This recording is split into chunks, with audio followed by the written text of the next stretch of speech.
The David Pakman Show at davidpakman.com.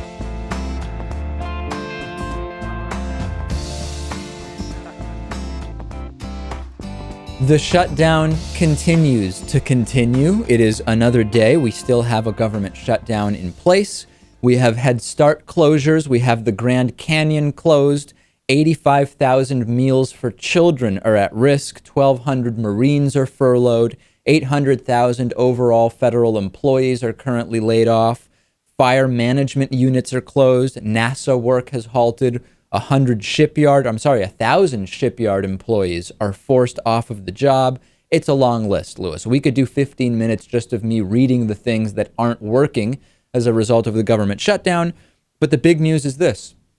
Big news is that John Boehner could end the shutdown today if he wanted to. He could have ended it yesterday if he wanted to. Putting aside the fact that the shutdown was never necessary, less than 2 days after the government shut down, there were at least 17 Republicans who were ready to pass a clean spending bill, which would not include defunding Obamacare as a precondition or anything like that.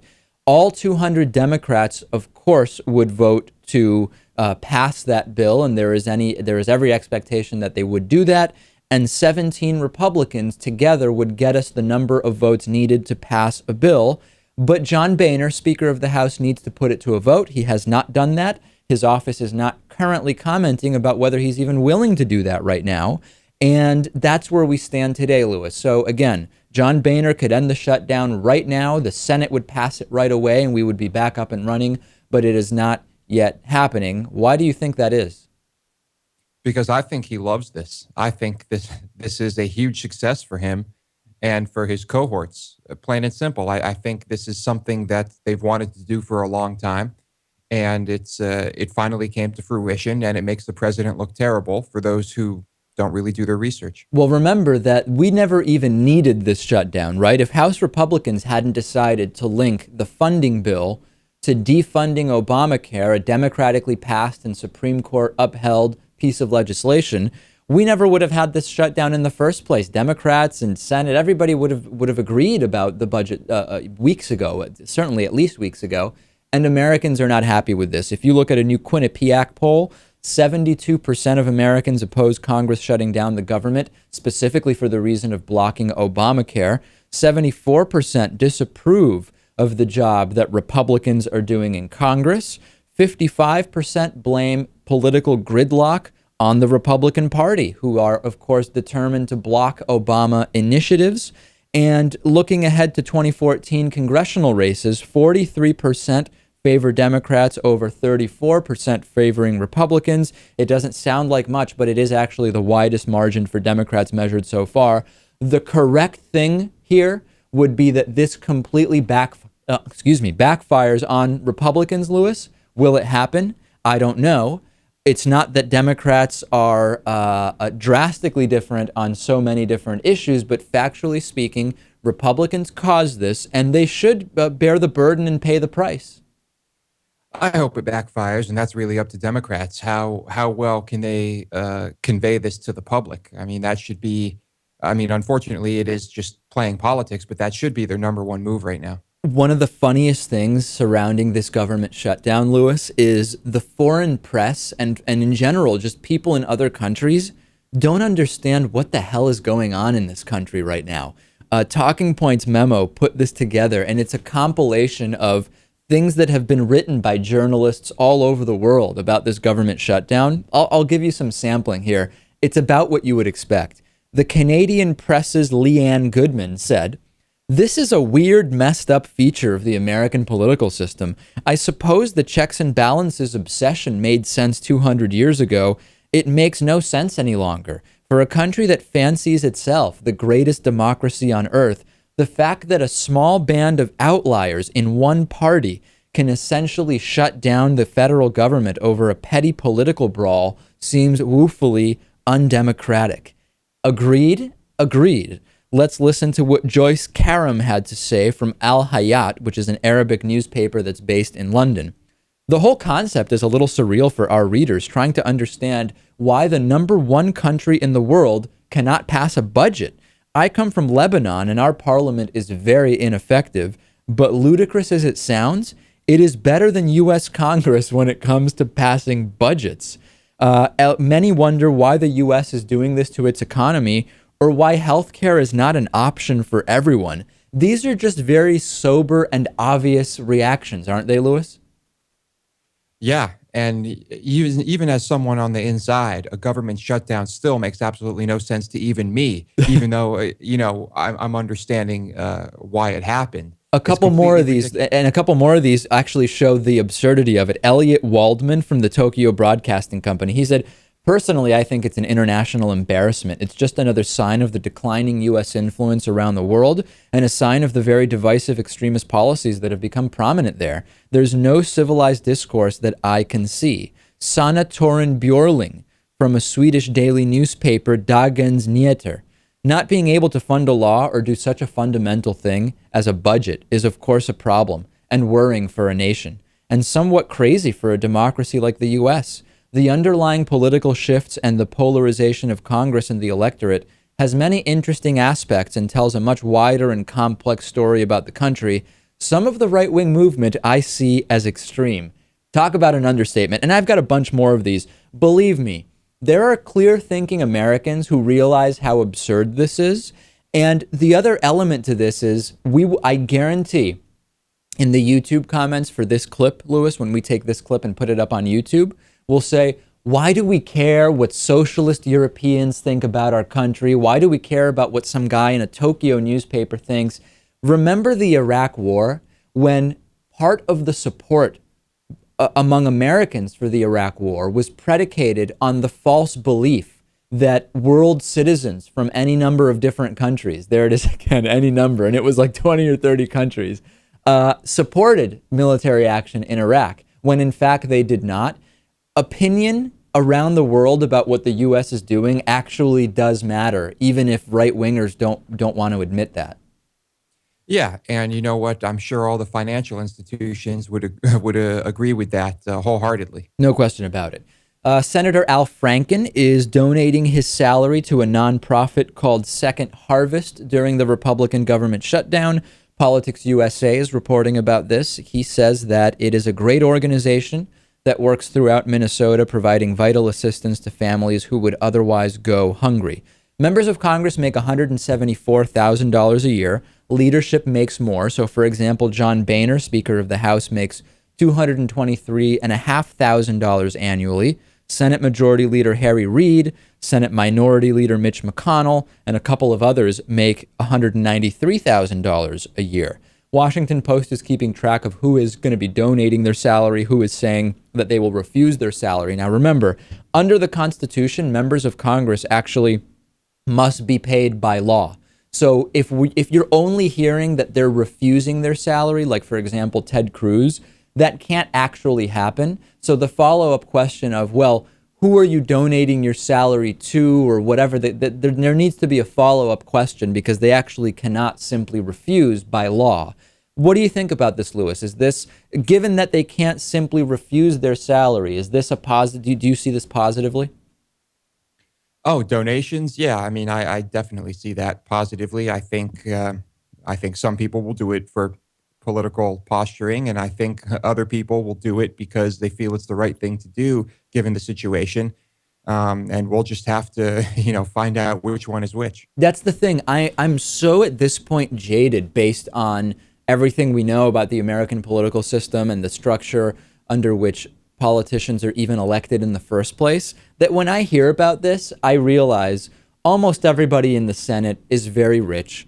The month or week or 2 weeks of salary that they're giving up is essentially insignificant to them in terms of it means nothing. It will make no difference at all to almost all of these individuals' livelihood and quality of life. And I just wonder if it is just political posturing, or do they really think, in other words, do they think it's a good idea, honestly, because of the political message it will send? Or do they think that this is the right thing to do because of all the people who don't have the salaries and situation that they have? I don't know, but I'm very jaded about it. Yeah, I am too. And I think that's what happens when you run a political show for X number of years. You just become the ultimate pessimist. The World War II memorial that has been the subject of much controversy during the shutdown, which was closed, and then was the location where a number of World War II veterans became very passionate about breaking down the physical barriers that had been put up, now is being used by Reince Priebus, the head of the Republican National Committee, as a way to both patronize World War II veterans and completely misdirect attention away from the fact that it is his party that caused this shutdown. Reince Priebus, Republican National Committee chairman, has said that he's willing to pay to keep the World War II memorial open to the public for 30 days during the government shutdown. He said the Obama administration decided they wanted to make the government shutdown as painful as possible, even taking the unnecessary step of keeping the greatest generation away from a monument built in their honor. So basically, $150,000 for the month will supposedly pay for 5 security personnel to watch over the memorial. I don't know if that's 3 rotating shifts of security personnel working 8 hours a day so that there's 5 people 24 hours a day. I tried to work the numbers out. I don't exactly get how it's 150K for a month for 5 security, but maybe it assumes 3 times 5. In other words, 15 people throughout the day. I don't know. It doesn't really matter. I've got an idea. If we're so concerned, if Reince Priebus is so concerned about veterans, what about people with cancer? What about maybe keeping the National Cancer Institute open? Could we argue that maybe that donation from the RNC might be more productive in practice than the one to keep the World War II memorial open? And what about, I don't know, the Centers for Disease Control or any of these other research institutes? No. Why not, Lewis? The reason is it's pandering. This is flat out pandering to the flag waving constituency that you and I and much of our audience knows all too well. And it's actually total exploitation of these veterans who just want to go to their memorial. It is now taking their service and making it a political distraction because remember, Reince Priebus is trying to fund the memorial that is closed because his own party shut down the government. It's despicable. And I hope people are insulted by this. I hope they understand this. I think you're right about the costs. I think it would be actually very minimal to keep that open for a month. I think you could have, a few people running the place, and it would survive. You can't say the same about a lot of other government programs that are taking a hit. You certainly can't.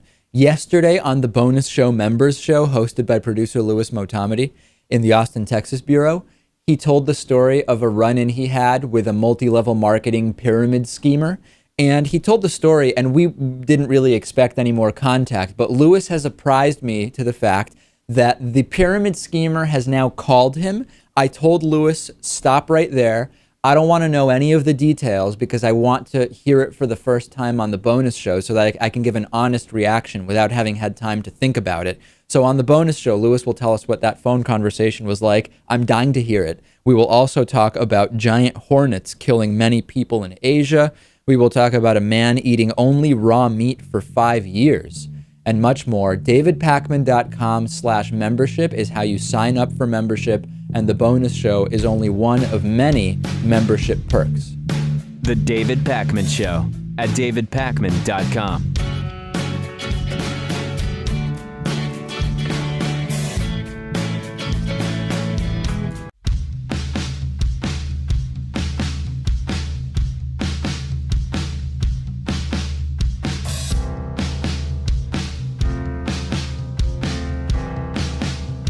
Welcome back to the David Pakman Show.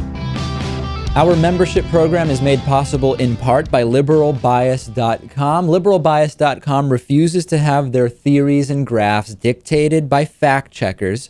Find out how you too can free yourself from the oppression of liberal facts at liberalbias.com. Today's new member of the day is Eric Stifler. Eric, thanks for being a David Pakman Show member. And Eric, it's a very special day to be a David Pakman Show member because we have that situation that happens every once in a while where someone signs up for membership, and when we email them their username and password, the email bounces. Today, that happens to be James Cram. So James, we are not ignoring you. We know you signed up for membership yesterday, but your email is bouncing back to us. So please write in from a different email or something so we can get your membership properly activated so you can hear Lewis host the bonus show and all of that other stuff. This is so funny. I love subtle satire and subtle humor, and I don't think you could ever have anything more subtle than this. To remind our audience, remember this voicemail that came in a couple of weeks ago? Check this out. Hey, David. Hey, Lewis. And hey, Nathan. I'm not sure if you're still around. My name's Chris. I'm calling David just kind of something funny.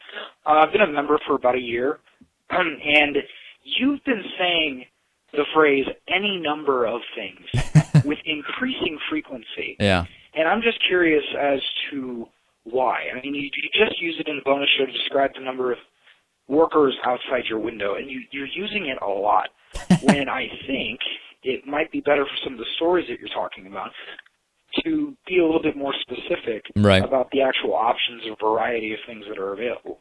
And I don't know if you lost a bet or if you've been reading somebody who says that a lot, or maybe New Yorkers say that a lot because you just moved. I don't know. So just a little curious, and I just thought I'd let you know that I've noticed. Okay, so we had that where this individual pointed out that I'm using the term any number of things too much. So there are two Wikipedia pages associated with the show, Lewis. One is the David Pakman Show page, and the other is David Pakman. Now, of course, Wikipedia, anybody can edit pages, so on and so forth. Every once in a while, there is vandalism on those pages, so I have an alert set up to let me know when there are changes made to those pages so I can check it out and see if people are putting in, anti-Semitic or otherwise untrue things.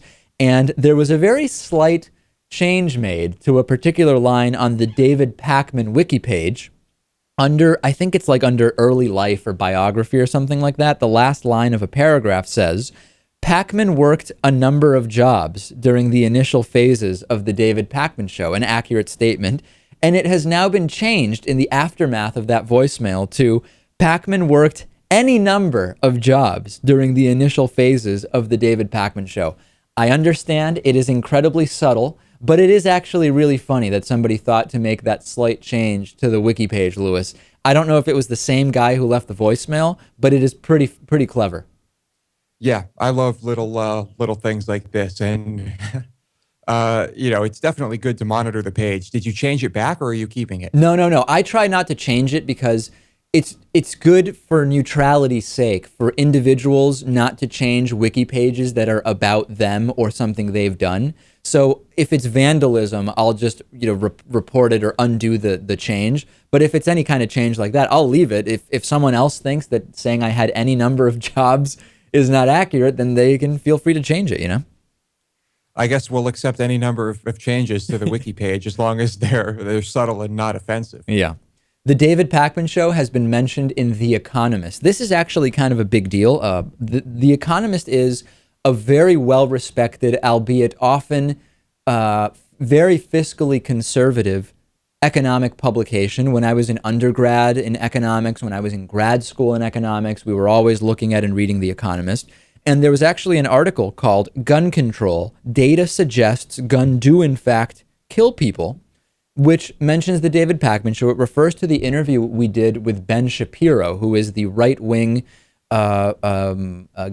I don't know. He does have a radio show that he co-hosts, and he is a political pundit and a writer, so on and so forth. And the article actually references that, and it says, on a more serious note, conservative millennial pundit Ben Shapiro of Breitbart News had an interesting conversation after the Newtown shootings with liberal DIY news show producer David Pakman. Mr. Shapiro argued that it's hard to determine whether gun laws work since less restrictive areas such as New Hampshire have low gun violence rates, while highly restrictive areas such as Chicago have high gun violence rates. And then it quotes Ben Shapiro, and then it goes on to say, that isn't the least accurate crime stat quote I've ever heard, but it's not accurate, and more importantly, it's very misleading. I actually am really happy that something we did got on the radar of The Economist. I understand that some of their editorial pieces aren't necessarily conservative in principle. For all of the problems I have with The Economist, it's actually very exciting that something we did made it into The Economist. It's always good news when we appear in places that we didn't think we would, right? I mean, even when we're being criticized, it's still good for us, right? Yeah, and appearing I would assume that if we're in The Economist, it would probably be a negative piece, but this actually it's kind of neutral. It just states something that happened on the show. Excellent stuff, and thanks to the couple of viewers who actually sent me this. For some reason, it didn't pop up on our Google alerts, but our audience was able to send it over, so thank you. This is very big news. For many years now, we've been hearing about how all of these different counterterrorism programs that are in place, including drones, including NSA surveillance, how they all have prevented many specific terrorist attacks. All the time, Lewis, we hear a plot has been thwarted, the NSA surveillance has thwarted 50 plots in the last year, whatever the case may be. For a while also, I've been kind of thinking out loud about whether the lack of detail about some of these plots is actually necessitated by operational security, or whether maybe the vague nature of the statements about how many plots have been foiled is more a sign that we're told that plots are always foiled by these programs in order to increase support for those programs. It turns out that, as written about in Salon.com, NSA Director Keith Alexander admitted yesterday that the Obama administration had issued misleading information about the foiling of terror plots to bolster support for the government's vast surveillance program. How surprised are you, Lewis? I'm not at all surprised.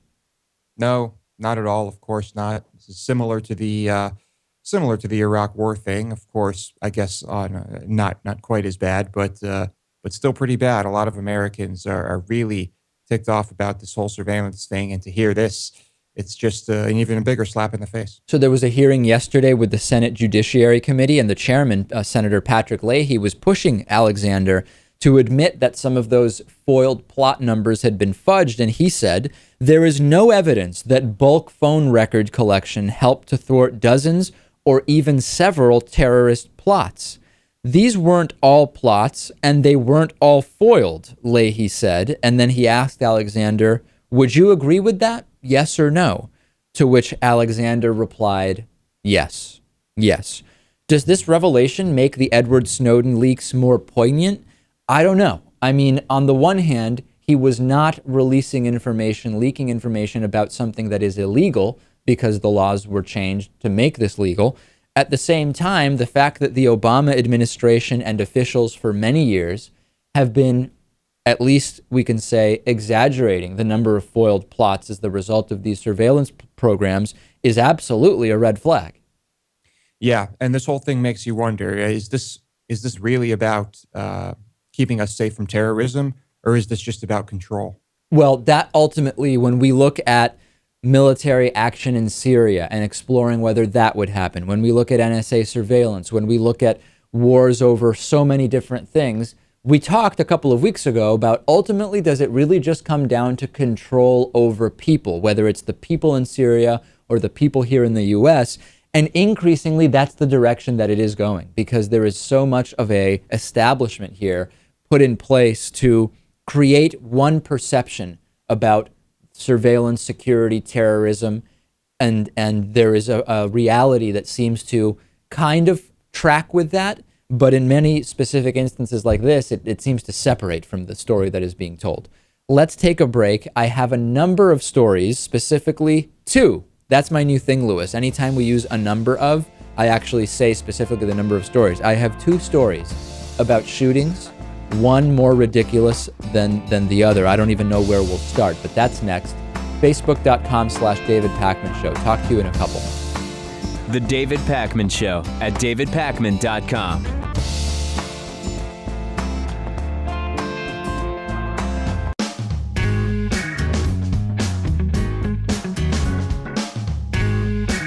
Welcome back to the David Pakman Show.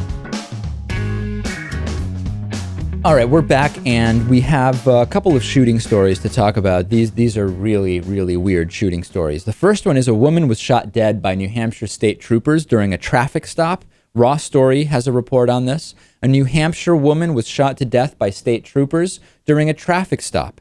The state attorney general's office released a statement giving some details about the fatal shooting of 45-year-old Wendy Lawrence, reported by the Concord Monitor. She was pulled over after a state trooper said she was speeding and driving erratically on Interstate 89. Lawrence gave the officer an ID and said she had a valid driver's license, but it turned out that she was listed as a habitual offender with a suspended license. That's when the officer says Lawrence sped away. A high-speed pursuit developed. The officer says that Lawrence in trying to drive away, almost struck a pedestrian at an on-ramp to Interstate 93. More troopers joined the chase. Eventually, troopers started shooting at Lawrence, striking her 4 times. She was pronounced dead at a nearby hospital. One witness said that they heard somewhere around a dozen gunshots. It appears that 4 is the number that actually hit Ms. Lawrence. Lawrence's boyfriend says that some of the shots hit the car as opposed to her person. A neighbor says that she didn't hear Lawrence's car hit any of the police vehicles, as an earlier report suggested. So we've talked about situations like this, and there really are 2 sides. There is one side which says you have a suspended license, you start running from the cops, you're speeding and you almost run someone over. At that point, legally, the burden for lethal force has been met because you are a danger to yourself and to others and to the police. The other side is, did this really need to turn into a shootout, or could a spike strip, popping the woman's tires, or ramming her car, doing a pit maneuver, was there another option here? That's question number 1, Lewis. Well, I don't know. It's hard to say. I think it has to do with the area, the time of day, traffic, the logistics of that. A spike strip is not just the easiest thing to do. I mean, if they're channeled onto some sort of highway, maybe, but it sounds like they really had no choice. This was someone completely out of control in a vehicle, and that's a very dangerous thing. We don't know the details, so there may well have been, as Lewis says, legal cause to use lethal force here, or they may not. But I want to step back and ask a broader question, which is, I can't help but think about the discrepancies in how police are dealing with people across the country. And let's just think about the George Zimmerman case, right? George Zimmerman kills someone, police show up, he says, hey, I was just defending myself. They initially take his word for it. They let him go without even checking whether he's drunk or high on any kind of drugs. He leaves. They don't properly secure the crime scene. It rains and completely destroys a lot of the evidence that was there. And this woman is speeding away, and cops decide to just chase her down and fire between 4 and 12 bullets at her. I understand it's different police. It's a different state. Every situation is different. But when we step back and look at the incredible discrepancy that exists in law enforcement in this country and how situations are dealt with, I don't like it one bit. That I guess I can agree with. I don't like that. We cover a lot of stories where we are not siding with the police. On this one, I'm siding with the police. I think if I were in their situation here, I probably would have done the same thing to stop an out of control driver who could have killed any number of people, driving erratically and trying to avoid arrest. By siding with the police, I say that legally speaking, this may have been justified, whereas letting George Zimmerman walk away was absolutely not. But taking a step back from this, we really need to be analyzing our society. If when someone speeds away, this is what happens and it's considered just kind of the normal course of action. That I have a problem with. Individually, the officers may have acted legally here. Let's talk about the next gun story. A man has shot and killed his girlfriend while hugging her. Julietta sent this to me. Article on Raw Story. Woman died on Tuesday after being accidentally shot and killed by her boyfriend while the couple was hugging. Phoenix police said that the 18-year-old man was hugging his 24-year-old girlfriend at home, and the gun he was wearing in his waistband went off. Could you take your gun out of your pants so we could get a little more intimate? I mean, what exactly is the situation here? The man told police that the gun was causing his girlfriend discomfort during the hug. So he attempted to move it. That's when the gun went off. The woman was later pronounced dead after being rushed to a nearby hospital. Phoenix police say that it has been referred to the attorney's office, but it appears to be an accident. I really have a problem with that terminology. If it is not a deliberate firing of a gun as intended, it is a negligent discharge. You have acted negligently with your firearm. It is discharged when you did not intend it to. And that, to me, makes me think you're not a responsible gun owner. This concept of just accidental shootings, I just factually disagree with. I agree. This is complete negligence. If that gun were in a proper holster, you wouldn't be able to pull the trigger. I just clearly seems to me like negligence, and I think there should be charges here. One of the funniest comments in what is a very tragic case, one of the funniest comments and absurd comments on the Raw Story comment section is, maybe if her waistband was also stuffed with a gun, this tragedy could have been avoided. Signed, Wayne LaPierre. I mean, seriously, if the girlfriend had had a gun as well, could she still be alive? Or is this yet more proof that just more guns doesn't resolve irresponsible gun handling and gun ownership? And seriously, how insecure are you that you wear a gun in your pants in the safety of your own home, in the living room, sitting on a couch while hugging your girlfriend? Where are you at in life that that's what you're doing? Hard to say. This was a very young man, and I can't get into his head, but very strange situation. If you're thinking after hearing story after story like this, that any second we're going to finally hit rock bottom on the gun situation and then bounce back to some semblance of sanity, I am not convinced, Lewis, that there even is a rock bottom, because it is shooting after shooting. And by the way, just in the last week, a lot of these haven't made the news. There have been 3 mass shootings, 4 injured in Jacksonville, Florida, 4 injured in Zanesville, Ohio, and 4 dead in Asheville, Pennsylvania. It's so common that we can't even cover them all, Lewis. It's really a daily occurrence, not mass shootings, but there are shootings every day in this country. And you know what? I don't blame all the media for missing all of them. You literally cannot cover all of them. Al Jazeera America has an interesting write-up about how the annual cost for housing an inmate in New York City jail exceeds 4 years at Harvard. 1 year in a New York City jail costs more than 4 years at Harvard or a similarly priced Ivy League school. This is based on a report by the Independent Budget Office, which found that in 2012, it cost New York $167,731 to hold each of its daily average of just under 13,000 inmates, or about $460 per inmate per day. Undergraduate tuition at Harvard is just under $39,000 a year, or $155,500 for a 4-year degree. Of course, many of those inmates were being held for drug offenses, surpassing the number of those being held for murders or robberies. The inmates are disproportionately African American and Hispanic, as we know, Lewis, and many of them are kept in these very expensive facilities. There is, of course, Rikers Island, which is just basically from the LaGuardia runways, the runways at LaGuardia Airport in northern Queens. You can see Rikers Island. It's just off there. It's like it's its own facility. It has its own power plant. It's incredibly expensive. The issue here to me, there's 2 issues. Number one is we have such a serious problem here in terms of, I understand some criminals can't be rehabilitated, but look at what we're paying for 1 year for nonviolent drug offenders and murderers alike, right? It's for both. You could literally send them to Harvard for 4 years for less money. And many of these individuals can be rehabilitated. Nonviolent drug offenses, in many cases, not large amounts of often marijuana, that really warrants paying more in a year for this person to keep them jailed than what it costs for 4 years at Harvard? I'm willing to bet a lot of these people need no rehabilitation, and you could just fine them. Well, then we'd be making money. I mean, take these numbers and extrapolate them and look at how much money it's costing the entire country.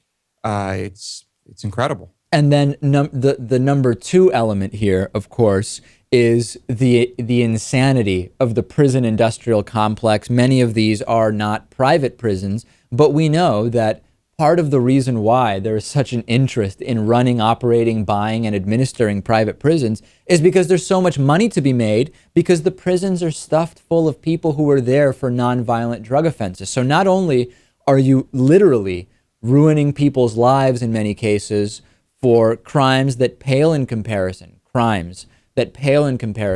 to murders and armed robberies and so on and so forth, but you are feeding these private prison companies, and because of the ownership stakes that many big banks have in them, you are also feeding Wall Street. It's just a horrible, vicious circle. It is. It needs to change, but it's going to take a long time for that to happen. DavidPakman.com/membership. Lewis is going to give us the update on today's bonus show, which you have to be a member to be able to watch or listen to, about this pyramid schemer who is trying to draw Lewis in. I thought we heard the end of it yesterday. No, there is more. That's on today's bonus show. Sign up, and we'll be back with more after this, including your voicemails. The David Pakman Show at davidpakman.com.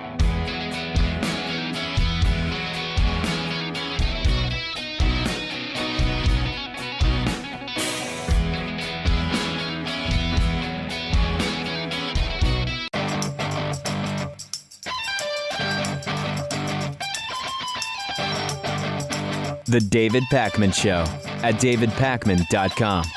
Welcome back to the show. We've talked individually about different conspiracy theories that people hold, whether it be about vaccines causing autism or NASA faking the moon landing, 9/11, Paul McCartney having died many years ago and having been replaced by someone who looks similar and plays bass left-handed and sings very similarly.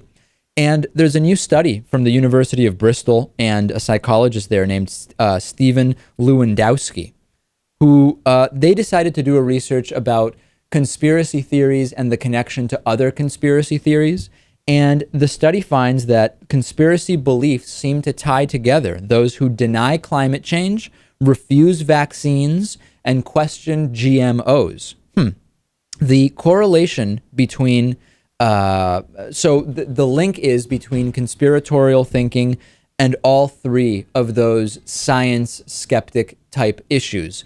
And the relationship was strongest with the vaccine issue. So there was a 0.52 correlation, which is considered significant in social science. And another way of saying this is people who tend toward conspiratorial thinking are 3 times more likely to reject vaccinations. The correlation with climate change denial and resistance to GMOs is much smaller, 0.09 and 0.13 respectively. This is interesting because individually, when you talk to a conspiracy theorist about any particular theory, they say they are not just broadly always looking for conspiracy theories and more likely to accept all theories, right? They say, no, this is really specific to this theory. But this study actually shows that there is a link here. There is a correlation between people who believe in one particular theory and another. Is this surprising to you, Lewis, or what do you make of this? Well, yeah, I mean, I guess traditionally we thought that a lot of people have, I don't know, just kind of believe all of them, right? If you believe one of them, you believe all of them, or you're more likely to believe all of them. So I'm not really sure what to make of this. It's interesting, but I have to tell you, I'm just not really that surprised. I think that's what we make of it, that we kind of, in spite of what many conspiracy theorists write to us, that they're not just always looking for conspiracies, that it seems that there is actually a scientifically shown correlation between believing one set of theories and any other, in this case, vaccines or climate change or GMO views. So send me your thoughts on this. Significant, insignificant? If you're a conspiracy theorist, how do you respond to it? Every year, Futurist magazine puts out a list of predictions for the future. And there's one in particular that was on the list this year, which I want to discuss, which is buying and owning things will go out of style. And it has a little write-up which says, the markets for housing, automobiles, music, books, and many other products show a common trend. Younger consumers opting out of buying, instead opting to rent or subscribe to pay-per-use arrangements instead of buying and owning the physical products. Shared facilities will overtake established offices. Renting units will become more common than owning a home, so on and so forth. So I think that this may actually be true, but the article goes on to say why this is in the top 10 predictions. This is the story of two major phenomena colliding: an abundance of underemployed young people leveraging technology to create a new sharing economy. I actually agree that there is a trend against ownership. Netflix instead of DVDs, Zipcar instead of buying a car. We could think about what other ones exist, but I don't really attribute it to the financial aspect of this, which is increased unemployment for young people. I think that that's a passing thing, and certainly unemployment for young people could become less common in the coming years. Hopefully it will. I just see it more, Lewis, as like a social and cultural thing where young people are less interested in owning cars and more interested in taking the subway around, at least here in New York City or in places where there is public transportation. I see it as social rather than driven by economic needs. Well, I guess I see it as both. But I mean, for me, this is kind of a scary prediction because someone still has to own the cars. Someone still has to own the properties. And who is that going to be? I mean, is this not, I don't know, an advancement of capitalism in some way? I mean, couldn't that make things worse? That's a good point. Is this going to further concentrate wealth if, as we have the millennial generation and people who are younger than the millennial generation right now, if they have a reduced interest in ownership of stuff, we still have stuff, right? So somebody's got to own it. Although with real estate and property, it's one thing, whereas with vehicles and DVDs, you can actually just start producing less if there really is less of an ownership demand. But if there is still a use demand, but not ownership, someone has to own it in order to rent it out. And you're absolutely right that could concentrate wealth even further. Send me your thoughts on this. Are you in the age group that's being discussed here? Are you less interested in owning stuff?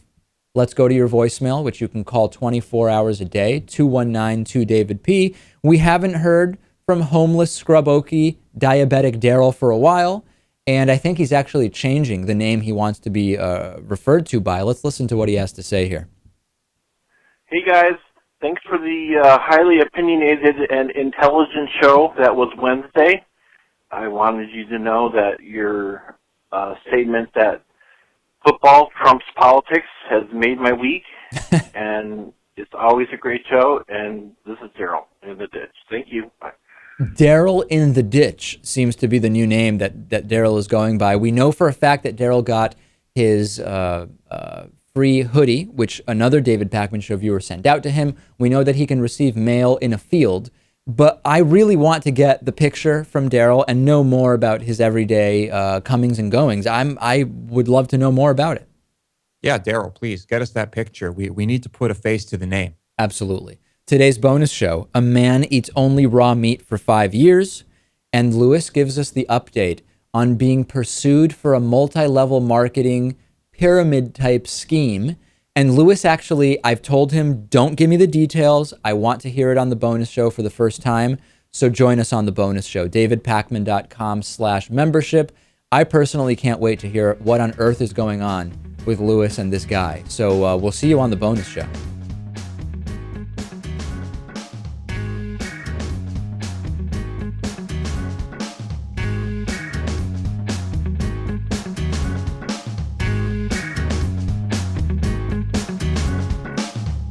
The David Pakman Show at davidpakman.com.